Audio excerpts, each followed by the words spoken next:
بسم اللہ الرحمن الرحیم۔ السلام علیکم سال دوم۔ آج کا ہمارا لیکچر مرزا غالب کی دوسری غزل کے بقیہ اشعار پر مشتمل ہے۔ اس سے گزشتہ تینوں لیکچرز میں غالب کا تعارف ہم کر چکے ہیں اور غالب کے کلام پر بھی جو ہے اس کے اوپر بھی بات ہو چکی ہے۔ تو آج غزل کا آغاز جو ہے وہ ہم نے غزل کے شعر نمبر 4 سے کرنا ہے۔ یہ کہہ سکتے ہو کہ ہم دل میں نہیں ہیں پر یہ بتلاؤ، یہ کہہ سکتے ہو ہم دل میں نہیں ہیں پر یہ بتلاؤ کہ جب دل میں تم ہی تم ہو تو پھر آنکھوں سے نہا کیوں ہو۔ نہا کا مطلب ہوتا ہے پوشیدہ، چھپا ہوا، یعنی تم یہ بات کہہ سکتے ہو کہ ہم تمہارے دل میں نہیں رہتے، لیکن ہمارے تو دل میں تم ہی رہتے ہو۔ تو جب ہمارے دل میں تم رہتے ہو تو پھر ہماری آنکھوں سے بھی تمہیں پوشیدہ نہیں ہونا چاہیے۔ یہ تو تھا اس کا مفہوم۔ ہماری اردو شاعری کی جو روایت ہے اس میں ہم دیکھتے ہیں کہ عاشق محبوب کا التفات حاصل کرنے کے لیے، اس کا دل جیتنے کے لیے ہزار ہیلے آزماتا ہے، طرح طرح کی اثار و قربانیوں سے گزرتا ہے، ہر طرح کی کٹھنائیوں کا سامنا کرتا ہے کہ کسی طرح محبوب جو ہے وہ عاشق کی قربانی کو جان لے، اس کا اعتراف کر لے، تسلیم کر لے۔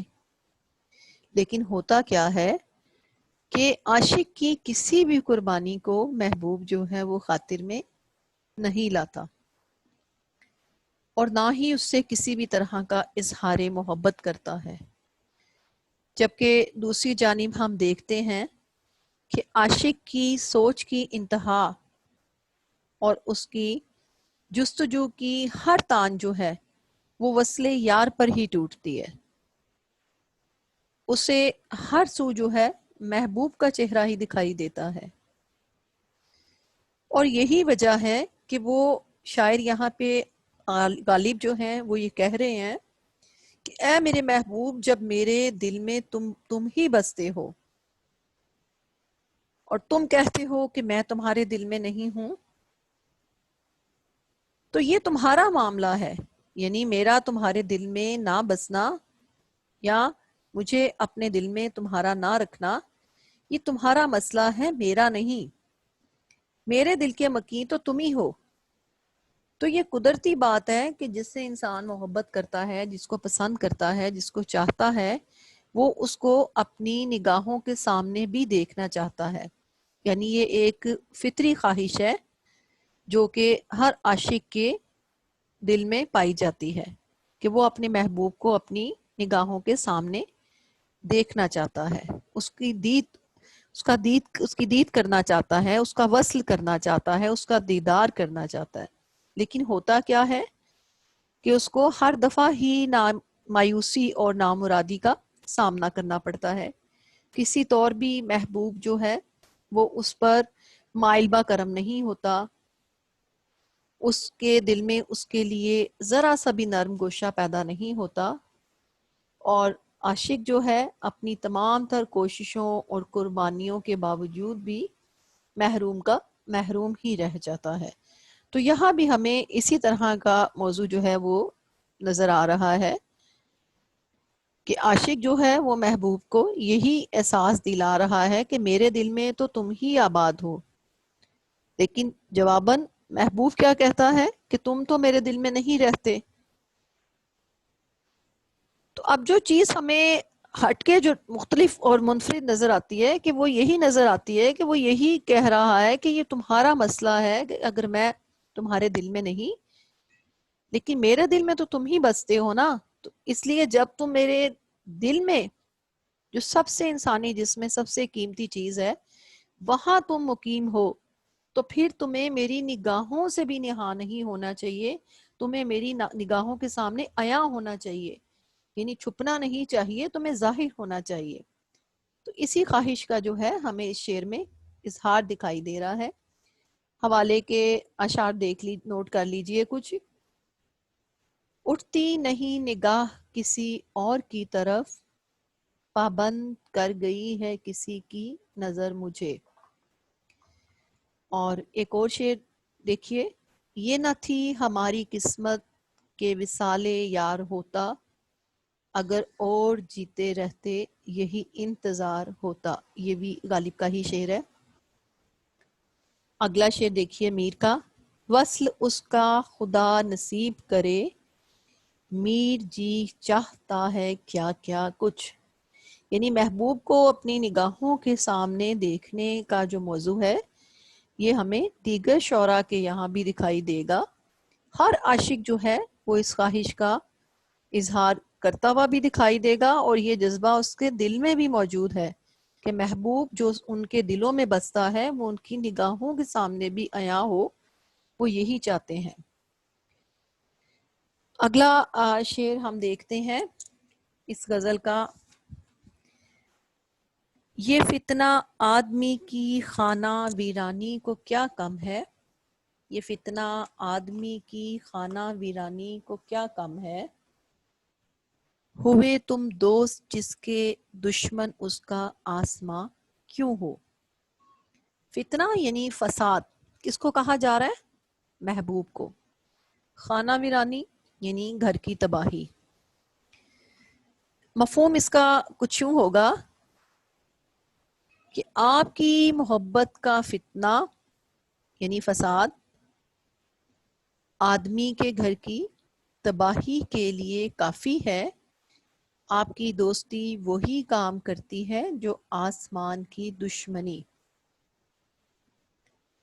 اچھا، اب یہ دیکھیے کہ یہاں پہ ہمیں دو شعری روایتیں جو ہیں وہ دکھائی دے رہی ہیں کہ پہلی چیز تو یہ کہ محبوب کو جو ہے غالب جو ہے وہ فتنہ قرار دے رہے ہیں۔ کیوں؟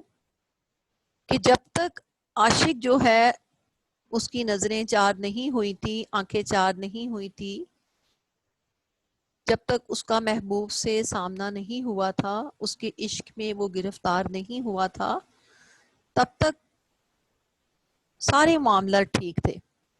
لیکن جیسے ہی وہ اس کی محبت میں گرفتار ہوا تو وہیں سے اس کی تباہی اور بربادی کا آغاز ہو گیا۔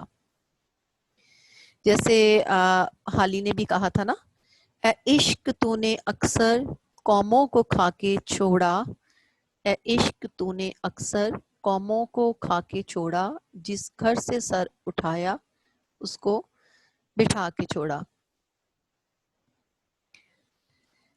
اور دوسرا ہم یہاں پہ جو دوسری شعری روایت ہمیں یہ دکھائی دیتی ہے کہ شعراء اور عشاق کے نزدیک آسمان جو ہے نا وہ دشمنی کی علامت ہے، یعنی شاعر حضرات جو ہیں اور عاشق جو ہیں وہ آسمان کو جو ہے اپنا دشمن سمجھتے ہیں۔ ان کا کہنا یہ ہے کہ شب و روز جو مصیبتیں ان پر نازل ہوتی ہیں اس کا ذمہ دار صرف و صرف یہ آسمان ہی ہے، یعنی ان کی تباہی کا باعث جو ہے آسمان ہی ہے۔ اور یہ آسمان کے ساتھ جو دشمنی کا موضوع ہے یہ بھی بہت عام ہے، اور دیگر شعراء کے یہاں بھی ہمیں بکثرت دکھائی دیتا ہے کہ جس میں شاعر حضرات جو ہیں وہ آسمان کو اپنا دشمن قرار دیتے دکھائی دیتے ہیں۔ اب یہاں پہ غالب کی انفرادیت کیا ہے کہ پہلے مصرعے میں وہ اس بات کا اظہار کرتے ہیں کہ کسی کی تباہی اور بربادی کے لیے یہ فتنہ کیا کم تھا کہ ہوئے تم دوست جس کے تم محبوب بن گئے، دشمن اس کا آسماں کیوں ہو، کہ آسمان کو اس کے ساتھ دشمنی کرنے کی گنجائش ہی نہیں رہتی۔ یعنی تم کچھ چھوڑو گے تو آسمان جو ہے اس پہ تباہی نازل کرے گا نا، جب تم نے ہی سب ختم کر دینا ہے، خاک کر دینا ہے، تو آسمان کس چیز کو تباہ کرے گا۔ یعنی عاشقوں کی بربادی کے لیے یہی کافی ہے کہ تم نے ان سے دوستی کر لی ہے. تو اب کیا ہے کہ جس کا دوست محبوب ہو جائے، جس کے ساتھ وہ دوستی کر لے، کسی اور دشمن کی اس شخص کو ضرورت باقی نہیں رہتی. اور جیسا کہ غالب روایت شکن ہے، تو یہ بھی ان کا جو ہے ایک غیر روایتی شعر ہے کہ روایت تو یہ ہے نا کہ عاشق جو ہے ہر طرح کا جور و جفا کا سامنا عجز و نیاز کے ساتھ کرے. یعنی محبوب کسی بھی طرح کا ظلم و ستم روا رکھے، عاشق جو ہے وہ عاجزی اور نیاز مندی کا ہی مظاہرہ کرے.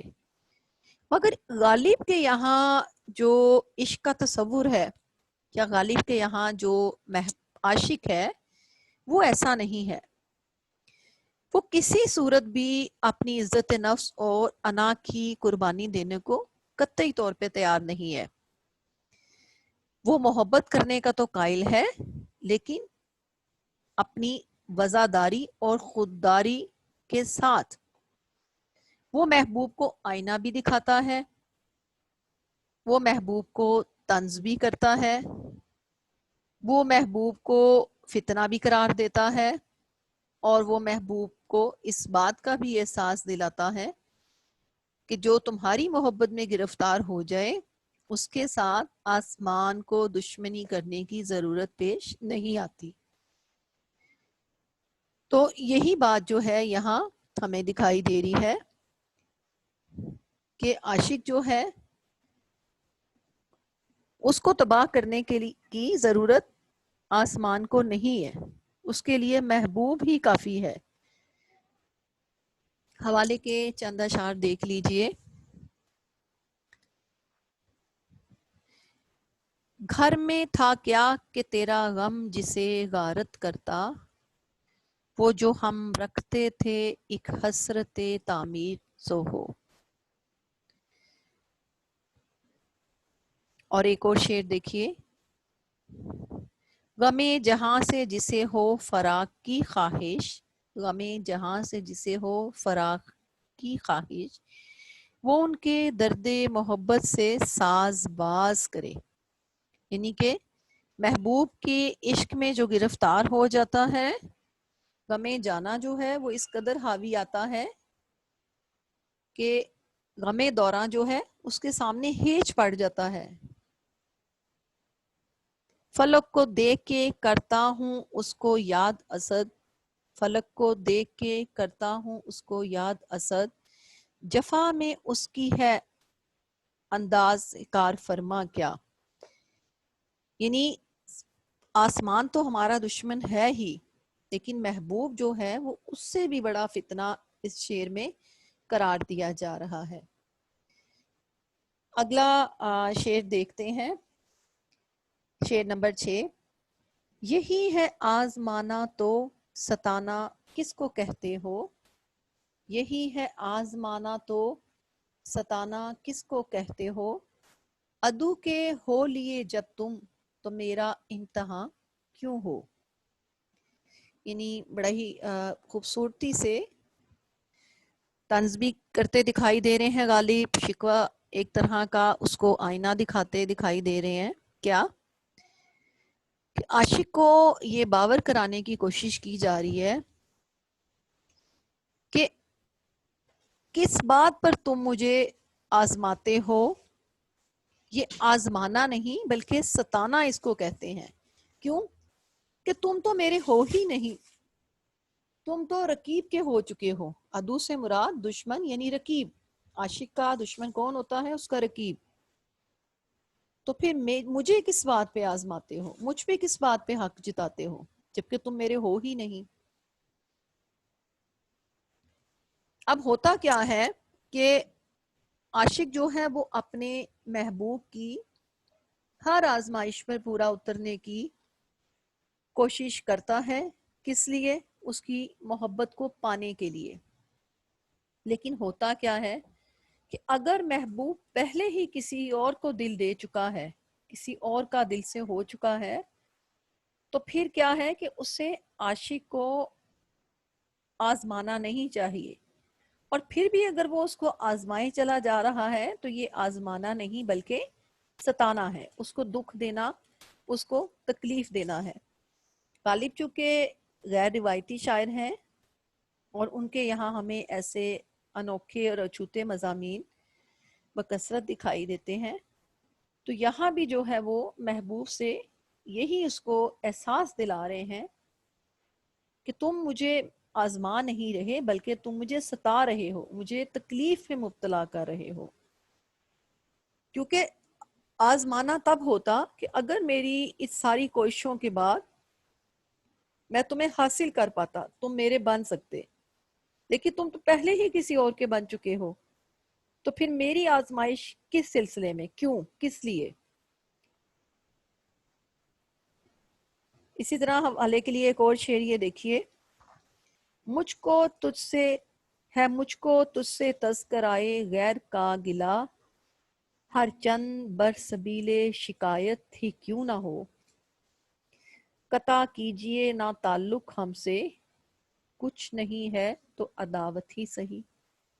یعنی غالب کے شعر ہیں کہ وہ کیا چاہتے ہیں کہ محبوب تعلق اس سے کسی طرح سے ختم نہ کرے۔ جیسے آپ کو کہا تھا نا کہ غالب ایک ماہر نفسیات دان بھی ہیں، کہ یہ ایک نفسیاتی نقطہ ہے کہ دو طرح کے جو تعلق ہوتے ہیں یا دو طرح کے جو پہلو ہوتے ہیں جو انسان پر سب سے زیادہ غالب ہوتے ہیں، کہ ایک جس کے ساتھ محبت کا رشتہ ہوتا ہے اور ایک جس کے ساتھ دشمنی کا تعلق ہوتا ہے یا نفرت کا ہوتا ہے۔ یعنی یہ وہ دو جذبے ہیں جو سب سے زیادہ کسی انسان کو اپنی گرفت میں رکھتے ہیں۔ محبت ہے تو وہ ہر وقت محبوب کے تصور میں کھویا رہے گا، ہر وقت محبوب کی یادوں میں گھرا رہے گا۔ نفرت ہے تو بھی وہ اس شخص کے لیے بیزاری، اکتاہٹ، حسد، نفرت کے جو ہے وہ ایسے کیفیات میں مبتلا رہے گا۔ یعنی یہ جو دو تعلق ہیں یہ کسی صورت بھی انسان کا پیچھا نہیں چھوڑتے ہیں، اور یہی وجہ ہے کہ وہ کہتے ہیں کہ محبت نہیں کر سکتے تو چلو دشمنی ہی کر لو۔ یعنی اس طرح سے جو ہے محبوب سے ایک تعلق تو قائم رہے گا نا، نفرت کا ہی صحیح۔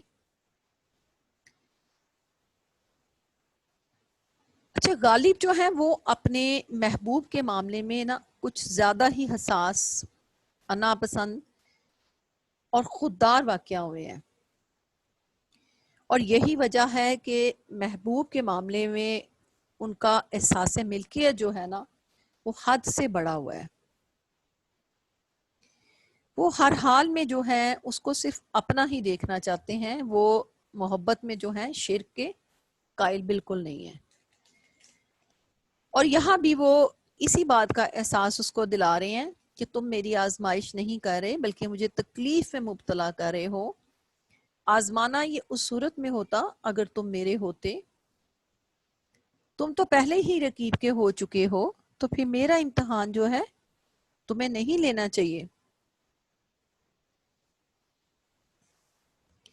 تو یہی بات جو ہے یہاں پہ ہمیں دکھائی دے رہی ہے۔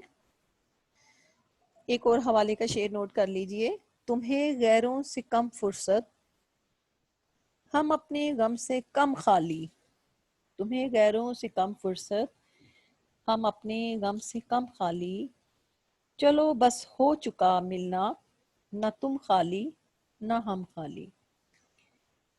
صنعت تضاد شعر میں پائی جاتی ہے، دوست اور دشمن کے الفاظ کے استعمال سے شاعر نے جو ہے صنعت تضاد کا استعمال کیا ہے۔ اگلے شعر کی جانب بڑھتے ہیں، جو اس غزل کا آخری شعر اور مقطع ہے۔ نکالا چاہتا ہے کام کیا تانوں سے تو غالب، تیرے بے مہر کہنے سے وہ تجھ پر مہرباں کیوں ہو۔ کہ اے غالب تو محبوب سے تانوں کے ذریعے کام نکالنا چاہتا ہے، لیکن یہ کیسے ممکن ہے کہ تم اسے بے وفائی اور بے مہری کا تانا دو اور وہ تم پر مہربانی کرنے لگے۔ یعنی یہ دیکھیے کہ اس شعر میں ہمیں دکھائی دے رہا ہے کہ شاعر اپنے ہی جو باغیانہ رویے کا ادراک کر رہے ہیں، اور وہ یہ سمجھ رہے ہیں کہ اس انداز سے جو ہے وہ محبوب کو ہرگز نہیں پا سکتے۔ آپ کو میں نے بتایا تھا کہ غالب انا پرست بھی تھے، اور ان کی شاعری جو تھی وہ مشکل پسندی، اذیت پسندی کے ساتھ ساتھ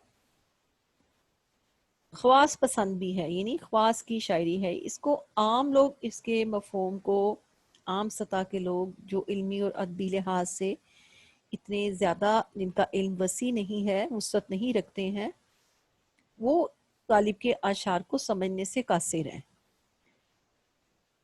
غالب کے اشعار اسی طبقے کے لیے ہیں جو کہ اس کا اہل ہے اس کو سمجھنے کا، کیونکہ غالب خواص پسند بھی تھے۔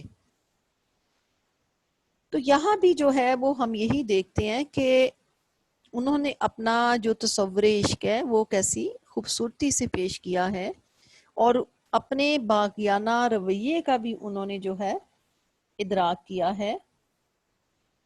اور دوسرے حوالے سے ہم دیکھیں تو ایک طرف تو ہمیں یہ دکھائی دیتا ہے کہ غالب جو ہیں وہ اپنے اس رویے کا ادراک کرتے ہوئے اس چیز کو وہ سمجھ بھی رہے ہیں، جان بھی رہے ہیں کہ اس طرح تان و تشنیع سے جو ہے وہ محبوب کو حاصل نہیں کر سکتے۔ تو دوسری چیز جو سامنے آتی ہے کہ وہ یہ بھی دکھائی دیتی ہے کہ ایک یہ بھی انسانی نفسیات ہے کہ جب انسان کسی سے کوئی کام کروانا چاہتا ہے تو وہ اسی کا حوالہ دے کے کوئی نہ کوئی تانا دیتا ہے، یا کوئی ایسی بات کرتا ہے یا ایسا فکرہ کستا ہے، تو اگلا جو ہے وہ مجبور ہو جاتا ہے اس بات کو پورا کرنے کے لیے۔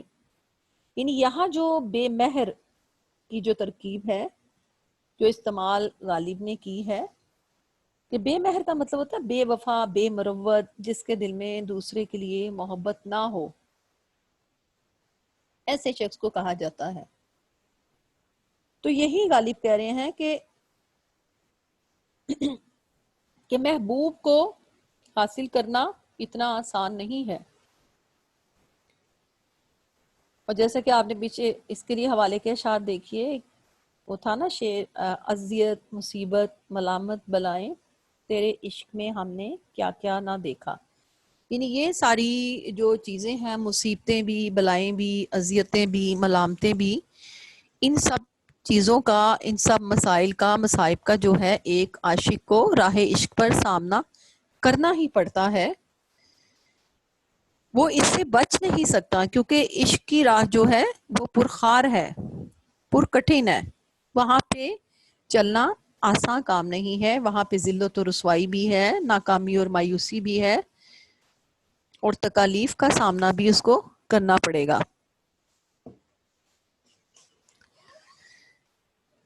اور اس طرح ایک اور جو ہے حوالے کا شعر آپ دیکھ لیجئے،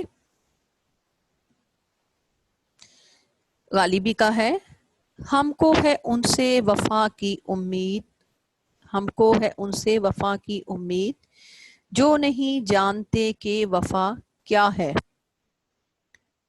آج ہماری یہ غزل جو ہے دوسری مکمل ہوئی جاتی ہے۔ اگلے لیکچر میں ہم نئے لیکچر میں نئے موضوع کے ساتھ پھر حاضر ہوں گے۔ تو آج کے لیے ہمارا آج کا جو لیکچر ہے یہاں پر اختتام پذیر ہوتا ہے۔